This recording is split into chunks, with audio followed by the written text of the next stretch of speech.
Hi everyone, this is Baru's journey. అందరూ ఎలా ఉన్నారండి? మనకి నిత్యావసరాల్లో వాటర్ అనేది చాలా ఇంపార్టెంట్. మనకి ఆరోగ్యంగా ఉండాలి మనము అంటే ఖచ్చితంగా మంచి నీళ్ళు అనేది తాగాలండి.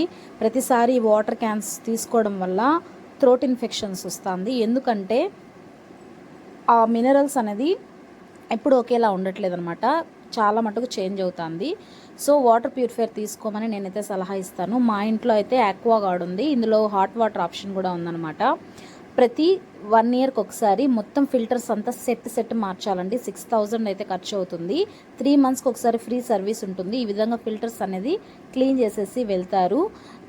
వాటర్ అయితే చాలా మినరల్స్తో మంచి టేస్ట్ అయితే ఉంటుంది. ఈ నీళ్ళ వల్ల ఎటువంటి హెల్త్ ఇష్యూస్ అనేది ఉండదు. కానీ సంవత్సరానికి ఒకసారి 6000 అయితే మెయింటెనెన్స్ ఖర్చు అవుతుందండి. కానీ మన ఆరోగ్యం కన్నా మించింది అయితే కాదు. పిల్లలు ఉండే వాళ్ళైతే ఖచ్చితంగా ఇది తీసుకోమని నేను సలహా ఇస్తాను. Thank you for watching.